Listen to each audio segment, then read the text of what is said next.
3 or 4 years to get through 4th grade. You say, no! You got to make better progress than that. That's why we have tests, and that's why we have grades, to see whether you're on track or what? Off track. I'm telling you, we can't let you get very far off track. You'll have to spend another year, You can't do that. You'll have to leave town.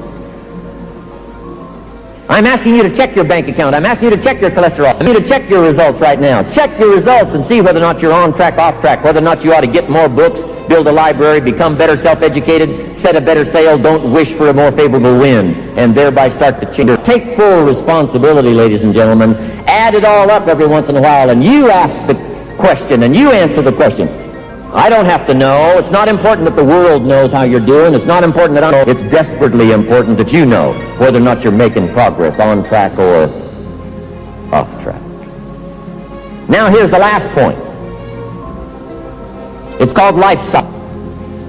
Number 1 was philosophy. Number 2 is attitude. Number 3, the disciplines. Number 4, check results to see how you're doing, on track, off track. And here's number 5, lifestyle. And lifestyle is my definition of learning how to live well. Learning how to live well. Economics won't take care of that. Finding shelter won't take care of that. Living in a home won't take care of it. Having some clothes to wear won't take care of it. Living well is a further skill. Mr. Shoaff gave me 2 phrases that changed my life forever. Let me give you those 2 phrases, and I'm about to wrap this up today. 2 phrases. Number 1, Mr. Shoaff said to me, Mr. Rohn, if you wish to be wealthy, study wealth. When he said that, I said, my gosh, I don't know anybody that studies wealth. I'm going to learn it. He said, never mind. Now that you've gone to work for me, get this little book, Richest Man in Babylon. I will teach you how to become wealthy. He did teach me. I did get the book. I did become wealthy. I recommend it. I could have studied it sooner. In high school, if they would have offered Wealth 1, Wealth 2, I'd have taken both classes. I wouldn't have waited till age 25. Wealth. What should a child do with $1? Here's one philosophy. It's only a child and it's only $1. What difference does it make? Well, where do you think it all begins? Child with $1. That starts. You say, well, it's only $1 and it's only a child. Let the child spend the whole $1. When would you hope that would stop? You say, well, wait till he's 50 and broke like me, and then, no! Would a child to adopt a philosophy earlier than that? And the answer is yes. If a child wants to spend the whole $1, you got to persuade him with all of your ability not to spend the whole $1. Guess what they'll say? Why not? It's my $1. I say, I know it's your $1, but don't spend it all. They'll say, why not? Say, let me show you why not.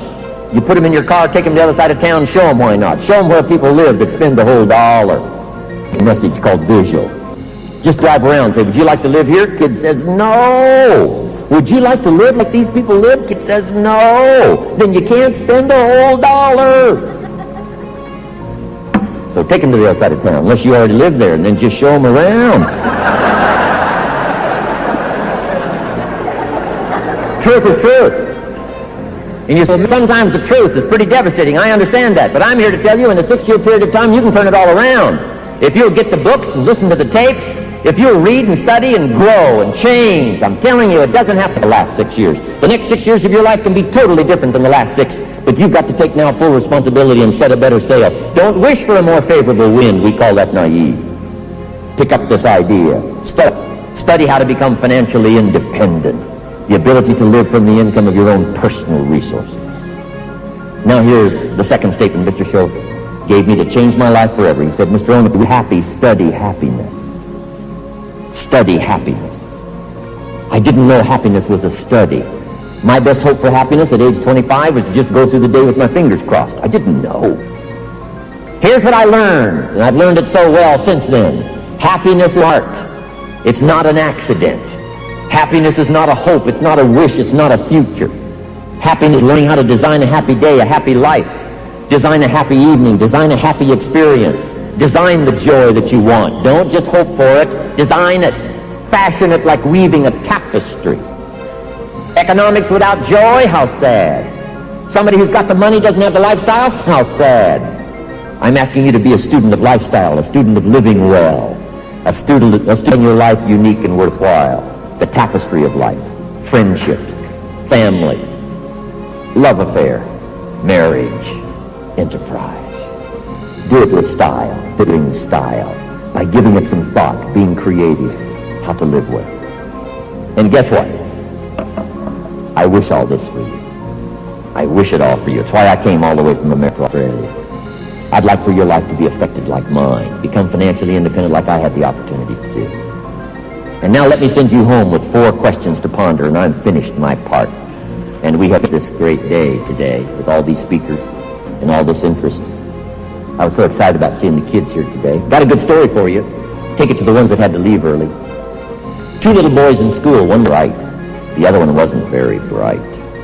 Teacher gave a test one day, 10 questions. And she's looking at the 2 papers. And to her surprise, the little boy who isn't very bright has 9 of the 10 questions perfect. And the teacher thought, well, that can't be right. He's not that smart. So she looked at the other paper, the little boy who was very bright, and he had answered 9 of the 10 questions perfect. The teacher thought, hey, something's wrong here. Sure enough, the answer to the 10th question was the problem. The little boy who was very bright got to the 10th question and he didn't know the answer. And he was running out of time, so he just quickly wrote down, I don't know the answer to this one, and turned his paper in. Teacher looked at the other paper, little boy who wasn't too bright, and he had answered the 10th question, I don't know either. And, thank you.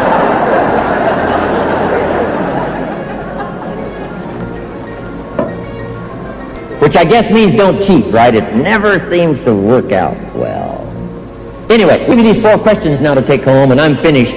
I'm on my way to Auckland, and then I'm on my way home, and I'm on my way around other parts of the world. Last year I lectured in Japan and Israel and Spain and Germany and France and Mexico and Canada and Australia, New Zealand. I've been to South Africa and Taiwan, Idaho. Gets to travel the world. But I'm glad I had the opportunity to stop off in Brisbane today, give you a piece of my experience and a piece of my heart and soul, and tried my best to make the mystery and the mixture meaningful to everybody here today. But take these 4 questions home. These are powerful questions. Here's number 1, why? Why should you read? Why should you change? Why should you grow? Why earn that much? Why share that much? Why do that much? Why make that many friends? Why learn that many skills? Why put yourself out that much? Why build that big an enterprise? Why go that far? Why do all that? Why? Big question, why? Kids are always saying what? Why? Good question, why? But I'm telling you, whys can turn your life around. If you've got a strong enough why, you can do anything. And I don't know what all of your whys are here today. Try harder, why you should read more, develop the skills, and do better. I don't know what all your whys are. If we had a chance to talk one-on-one, I might discover some of your whys. I met a beautiful, accomplished lady in New York City a few years ago. Wow, she was something else. Vice president of this jewelry company that brought me in. I came in and did some lectures, making big money. But she was a superstar. I finally found out a little bit about her story. I said, how did you get here? She never went to college. She never went to university. I said, how did you get here? Vice president, New York, jewelry, big income. I said, how did you get here? She said, well, let me tell you part of the story. She said, a few years ago, I was a young mother, and one day I asked my husband for $10. And he said, what for? She said, by the time that day was up, I promised myself I would never ask again. She said, I started looking for opportunity, found it. I started looking for skills, I found it. And she said, I worked hard on personal development, finally got to where I am today, vice president, making big money, New York. She said, Mr. Rohn, from that day until this, I have never, ever had to ask again. Wow, sometimes the why can change your life. But now here's one of the better whys, and I'm question, why not? I mean, what else are you going to do with your life? Why not see how much you can read, how many skills you can develop, how far you can go, how much you can earn, how much you can share, how strong you can be, how powerful you can be, how sophisticated, what a good life you can live. Why not? Why not? Why not? Hey, you've got to stay here till you go. I mean, what else are you going to do? Why not do all, see it all, have it all? Now, here's my most important question. I came all this way, flew all night to get here. I don't need another airplane ride to stand in line anymore. But I did need this opportunity to come on this March day and talk to you from my heart today. And here's my most important question. Why not you? Farm boy from Idaho, the question for you is, why not you? You've got plenty of stories here in Australia. If we paraded them across this platform today and they told their stories, guess what they would wind up by saying? Why not you? I did it, what?